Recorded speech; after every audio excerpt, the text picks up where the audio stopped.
Baik, assalamualaikum warahmatullahi wabarakatuh. Pada kesempatan kali ini saya akan berbagi tutorial bagaimana caranya kita install Samba. Oke, jadi mungkin teman-teman sudah banyak yang mengerti tentang Samba, namun untuk teman-teman yang belum tahu, pada dasarnya Samba itu seperti file sharing antar jaringan untuk komunikasi antara terutama yang berbeda interface, contoh Linux ke Windows atau Linux ke Mac. Jadi dengan kita menginstal Samba, kita bisa file sharing menggunakan Samba ini antar platform di dalam satu jaringan. Ataupun kalau ingin kita berbeda jaringan, kita mungkin punya IP public, ya itu pun bisa gitu. Namun sederhananya Samba ini satu aplikasi untuk kita bisa file sharing multi platform dalam satu jaringan. Oke, kita langsung tutorialnya. Di sini saya sudah menginstal Samba sebenarnya. Saya menggunakan SBC Orange Pi 3. Ini dia SBC-nya. Jadi SBC ini saya gunakan sebagai file server yang bisa saya akses di mana saja. Jadi di dalam SBC ini ada slot untuk SSD NVMe. Jadi keuntungan saya menggunakan Orange Pi ini, dia menyediakan slot SSD NVMe, dan saya pasang SSD NVMe 266 GB dari Samsung. Jadi kalau kita cek Gparted, kita coba cek.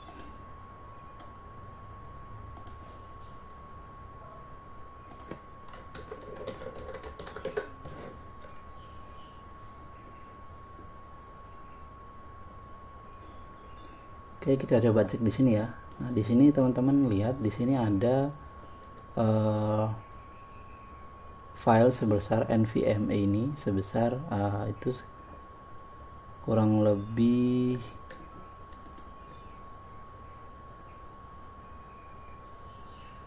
sorry sebentar. Nah nih, di sini ada SSD NVMe. Di sini kodenya dev NVMe 01N1P1.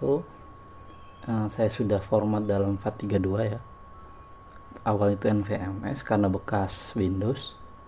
Terus saya mounting ke dalam sebuah folder bernama Perbadinas.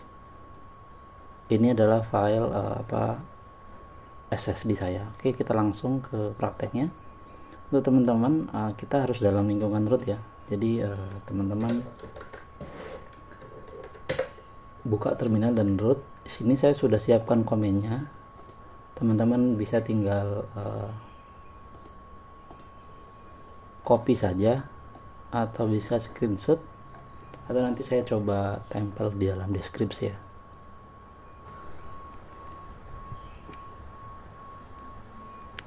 Oke, kita lanjutkan.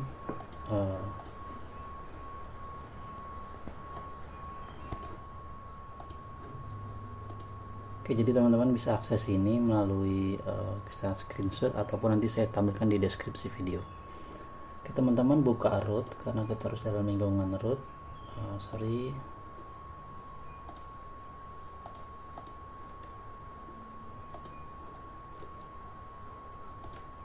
Oke, teman-teman pastikan jika awal untuk akses Linux ya, teman-teman update dulu repositorinya atau refresh lah ya, pt update.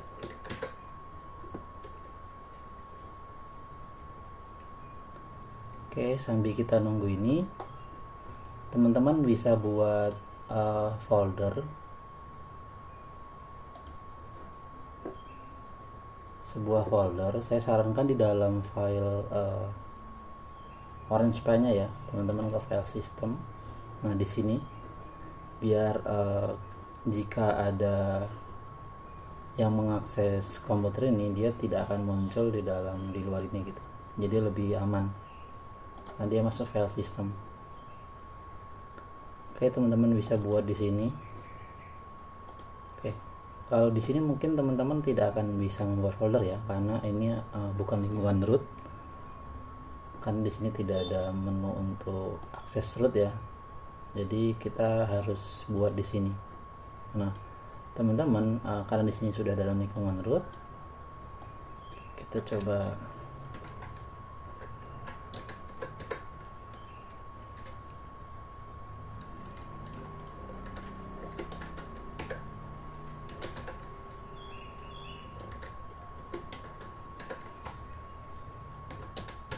oke di sini ya. Jadi teman-teman buat sebuah folder di sini, tulis saja mkdir make directory, kasih slash, namanya siapa gitu. Jadi nanti akan misal kita mau buat, kalau di sini saya sudah buat ya, saya tidak akan membuat lagi. Contoh misal kalau di ini Permadinas. Nah ini adalah file yang saya buat atau folder yang saya buat. Nah ini adalah filenya atau foldernya. Oke, selanjutnya kalau di sini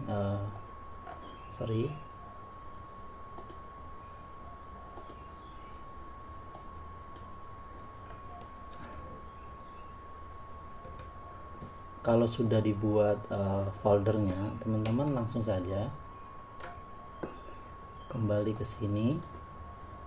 Nah ada beberapa komen yang harus kita tambahkan. Salah satunya adalah NTFS exFAT. Nah ini library ini digunakan untuk mengakses drive atau penyimpanan dalam ekstensi baik NTFS maupun exFAT ya. Jadi teman-teman langsung saja ketikkan apt get install NTFS 3G gini ya. Karena saya sudah menginstal pasti sudah selesai gitu, nggak akan ditambahkan tuh karena ini udah file terbaru. Begitupun yang ini ya.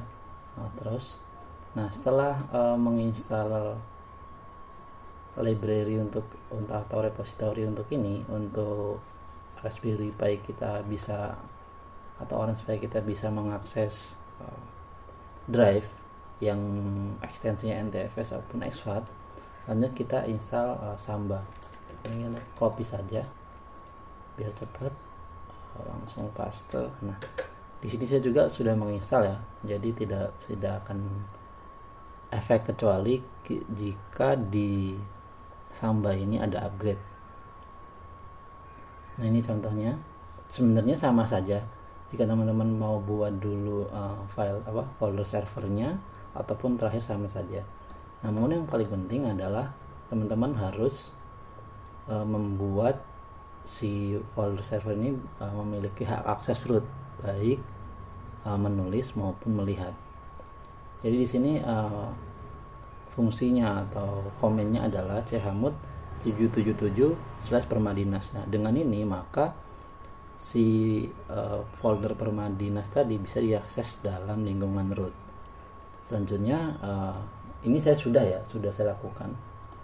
Selanjutnya untuk mengecek di mana letak SSD kita, atau kita ingin memounting kan kita perlu ditahu di mana. Nah kita klik aja ls blk. Nah di sini kita bisa lihat seluruh drive yang ada di sistem kita, dalam hal ini Orange Pi. Di sini ini adalah micro SD saya, dan NVMe 0N1 ini adalah SSD saya, dan alamat yang kita gunakan adalah ini NVMe 0N1P1. Selanjutnya kita akan mounting si folder mana tadi,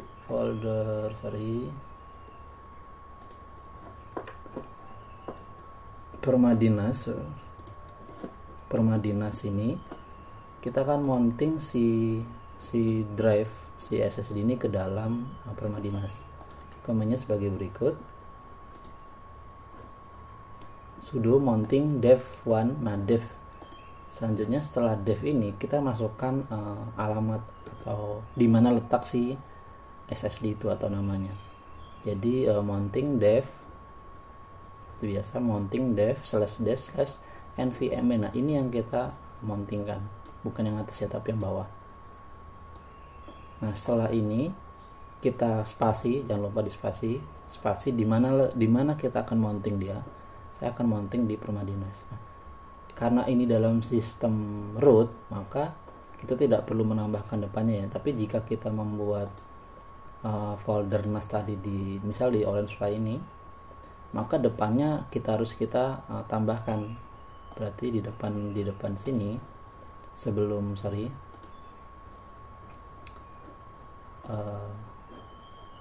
Permadinas ini kita tambahkan. Misal teman-teman membuat yang tapi file sistemnya bukan berada di root, mungkin teman-teman bisa tambahkan gini, OrangePi. Saya kan di dalam OrangePi. Nah seperti ini juga bisa.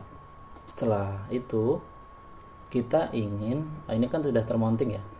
Setelah termounting kita ingin si mounting ini apabila komputer kita atau server kita mati dan restart itu otomatis termounting. Nah maka itu kita harus update di bagian komennya. Kita klik paste enter. Nah di sini kita tambahkan komen ini. Teman-teman bisa langsung copy dev nvme 0n1p1 / ini spasi ya, spasi. Nah kita masukkan Permadinas auto default user 0. Nah setelah termounting kayak gini, ini udah selesai. Kalian teman-teman tinggal ketik X. Jika ada perubahan nanti dia akan memunculkan pertanyaan yes atau no. Nah kan ini sudah termounting ya, otomatis nanti cirinya sudah termounting itu seperti ini. Nah di desktop ini karena saya buat shortcut ke desktop, maka di desktop ini muncul folder kita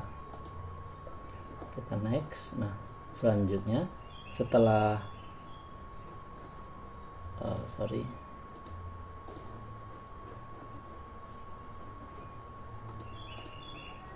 setelah kita membuat mounting otomatis pada saat komputer restart, kita ingin menambahkan user siapa? User untuk si Samba. Jadi pada saat orang mengakses Samba kita perlu usernya, siapa yang bisa mengakses. Nah teman-teman di sini saya sudah membuat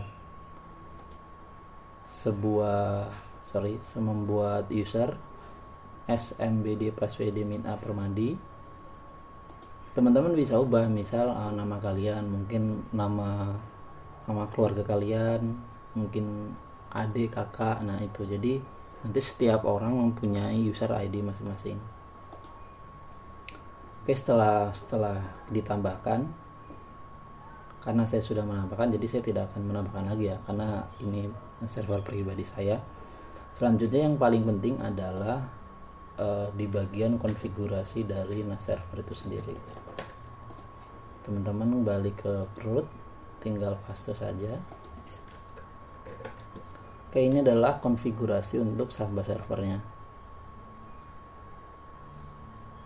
Di bagian paling bawah teman-teman tambahkan script berikut. Nah ini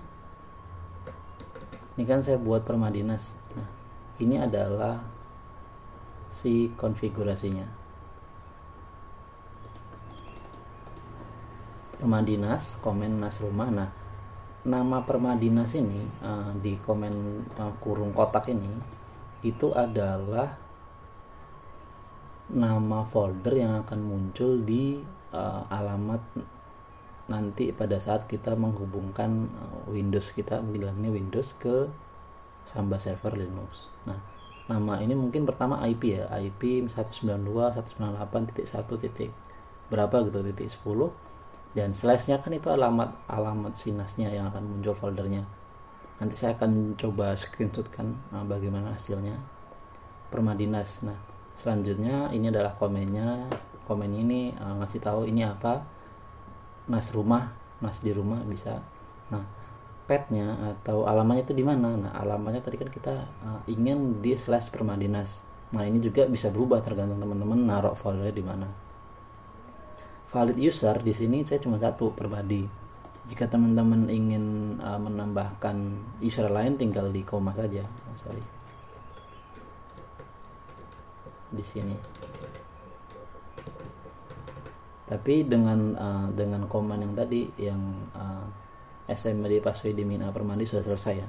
Kalau itu sudah selesai, bisa ditambahkan mungkin Sigit, atau kita menambahkan Kiki dan lain-lain bisa. Terus browsable. Nah, ini teman-teman bisa klik, bisa di yes atau no. Ini membuat NAS kita bisa di search dalam satu jaringan. Oke, kalau nggak diklik ini, maka di dalam network, di file manager si Windows dalam hal ini, di bagian network tidak akan muncul gitu. Oke. Dan read only, mungkin teman-teman mau cuman hanya melihat, yes. Kalau tidak, mungkin ini untuk user anonymous ya, hanya bisa read only. Terus writeable, ini untuk mengubah atau memodifikasi. Terus ini untuk masnya, ini adalah memberikan hak akses penuh pada user tadi.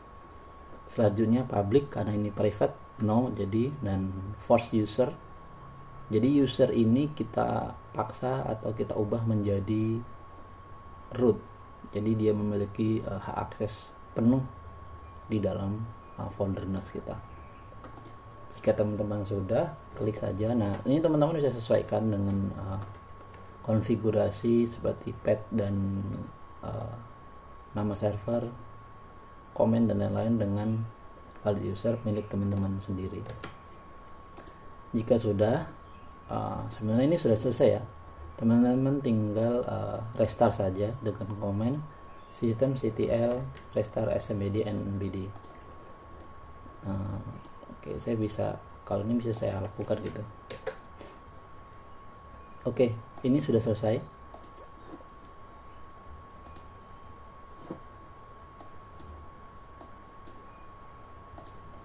Dan si server kita berada di sini, Permadinas. Ini adalah si server saya. Oke, sekarang kita akan coba konekkan ke dalam si Windows. Dalamnya kita coba buka Windows. Oke, sekarang sudah di dalam sistem Windows ya. Sekarang kita buka file manager. Di file manager ini saya sudah memounting atau sudah menghubungkan komputer saya ke dalam server NAS. Oke, kita coba ini coba kita hapus ya. Kita hapus. Delete dulu.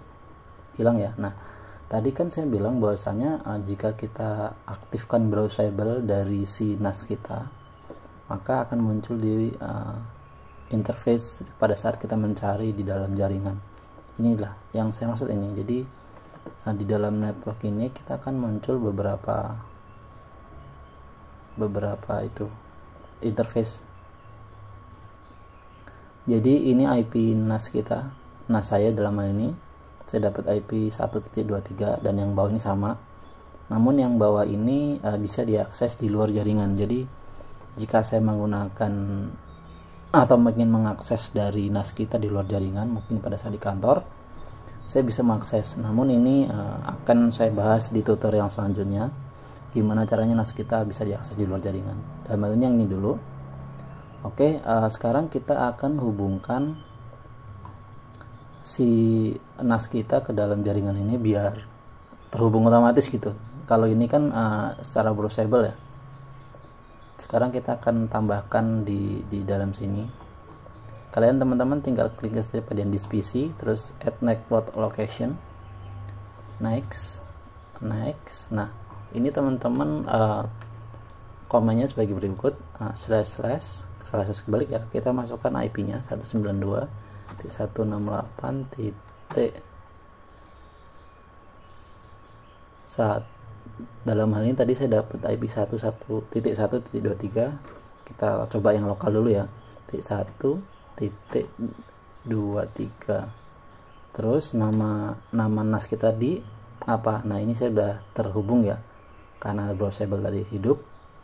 Anggap saja ini belum terhubung, Permadi NAS. Kita enter. Nah nama yang akan muncul apa gitu di dalam sisi ini, di folder ini ya. Saya kasih nama ini Permadi NAS. Ini privat ya, privat.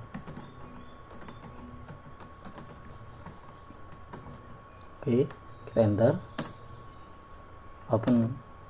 Nah ini jadi namanya Permadi NAS privat. Jadi IP yang termounting ini udah IP lokal gitu di router saya, dapat IP 1.23. Kita coba.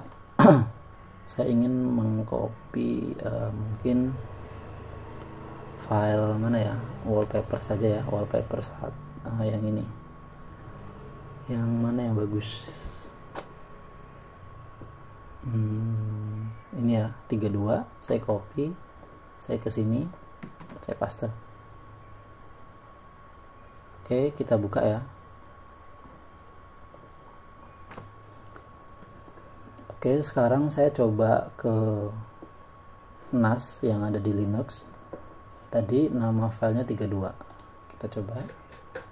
Udah masuk ini. Dan kita buka apa yang terjadi.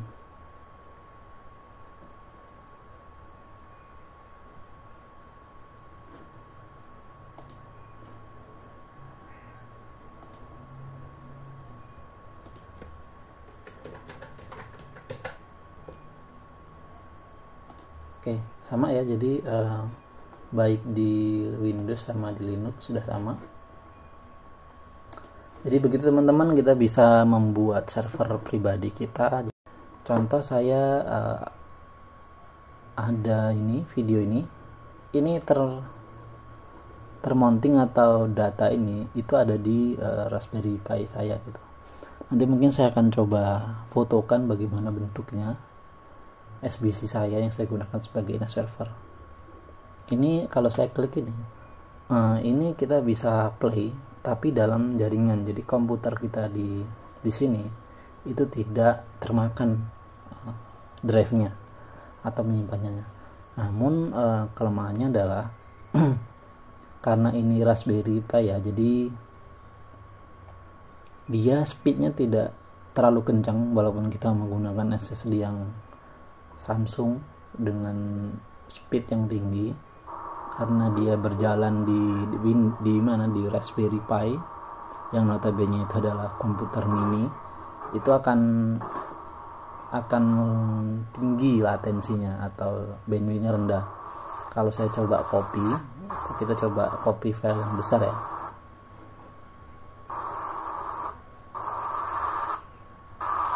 Oke, kita akan coba copy file yang besar.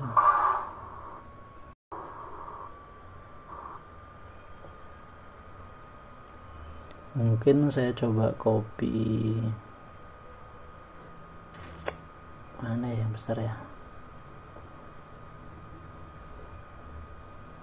70 MB. Oke nih, kita coba copy nih ya, 70 MB. Kita coba lihat speednya berapa, kita taruh di luar.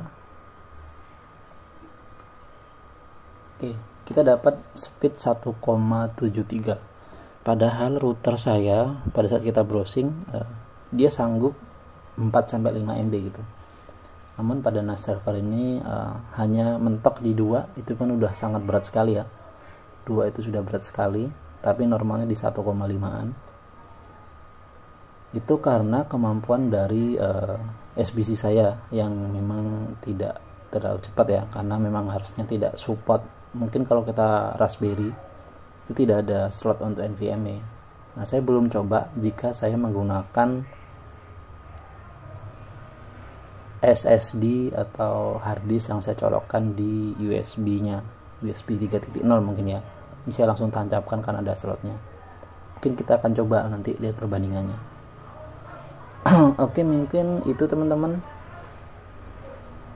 cara menggunakan atau menginstal Samba server di dalam SBC, dalam hal ini OLEDSpy.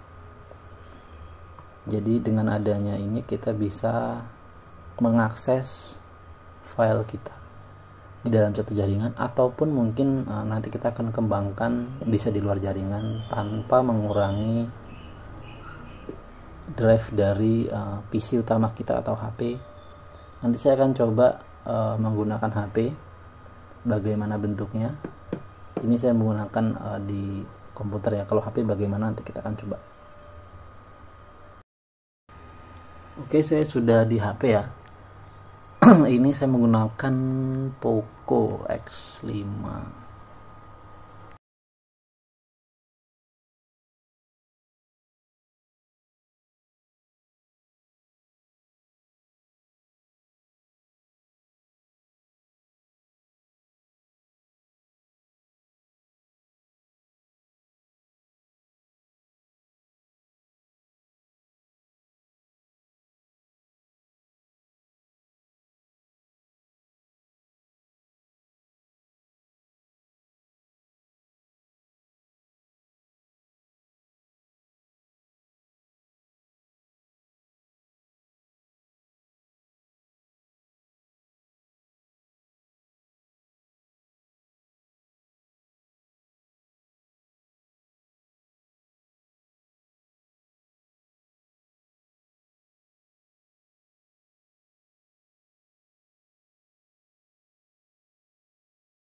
Oke, kita kembali ke server.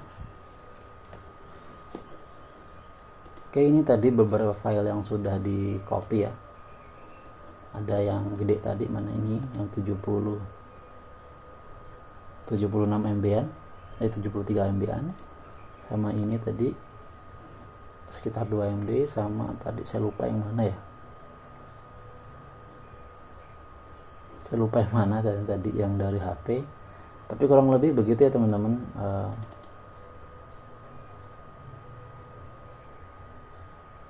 Apa ini? Oke. Bagaimana cara kerja si NAS ini di dalam server dan juga di dalam Windows maupun Android. Oke teman-teman, terima kasih. Semoga tutorial ini bermanfaat. Jika teman-teman ingin membangun NAS sendiri, untuk manfaatnya kalian bisa searching sendiri. Apa sih manfaat kita punya drive system sendiri? Yang paling krusial mungkin ini ya, kita punya drive yang hanya kita yang tahu isinya gitu. Kalau kita menggunakan Google, mungkin di Google Drive, OneDrive, itu file kita di Amerika sana mungkin, bukan di kita gitu. Kita tidak punya kontrol secara fisik. Namun kalau kita membuat NAS sendiri, kita punya kontrol secara fisik. Itu. Oke, sekian teman-teman. Terima kasih atas waktunya. Sampai jumpa di tutorial selanjutnya. Jangan lupa like, subscribe, dan share video dari saya. Saya akhiri.